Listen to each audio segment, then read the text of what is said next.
Millions of Americans live with the agony of chronic pain, but often the prescription drugs they take lead to other painful problems, addiction and abuse. By one estimate, more than 33 million Americans have abused prescription painkillers.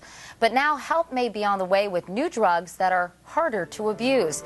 Dr. John LaPook continues our special series, Easing the Pain. Is there anything you want? 29-year-old Brooks Bono remembers the exact moment he first bit into an oxycodone pill and felt the rush of narcotic. I was just in massive pain to the point where I was crying. When Brooks chewed the oxycodone, rather than swallowing it whole as directed, he broke the time release mechanism and absorbed most of the narcotic within a few minutes. It was just a blissful feeling. Born with a tumor in his spine, Brooks had multiple surgeries, leaving him searching for relief. But his doctor was reluctant to prescribe too much. So you think he was afraid of overdosing you? Definitely. Or in prescribing me and me overdosing myself and then him getting blamed.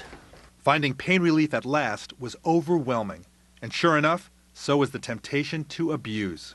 And then I realized if I took 3 or 4 that I also got high off of it, which ended up being what really led to an addiction. Up to 25% of chronic pain patients abuse medication at some point. So companies are developing new formulations that can't be crushed, chewed, snorted, or injected. It has the content which has a viscous gel. One new drug being tested is Ramoxi, a form of oxycodone. It's too soft to be crushed. Another drug, Embeda, is a pill version of morphine.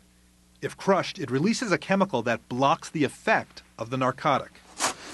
Oh, it was painful to do something like this. Just this simple movement of my shoulder was really unbearable. After a year on Embeda, Scott Taylor is pain-free. Though he never had the temptation to abuse the drug, others did.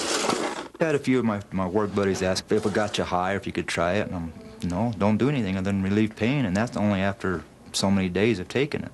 I suspect over a period of time, if these new formulations are as effective and safe as we think, that they'll probably replace most all of the other medications out there.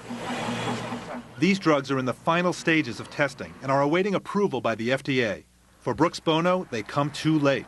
But with the help of a new team of pain doctors, he's no longer abusing his narcotics. If this type of pill were available years ago, do you think you would have avoided becoming addicted in the first place? There would have been no temptation to abuse the medication because it wouldn't have been an option. These pills won't stop patients from taking too many of them, but they should help doctors be more aggressive with pain and less worried about abuse. Dr. John LaPook, CBS News, New York. And for more on how to fight chronic pain, you can visit our partner in health coverage, WebMD.com, and simply search for pain relief. Tomorrow, easing the pain in babies, how to tell when they're hurting and how to treat them when our series continues.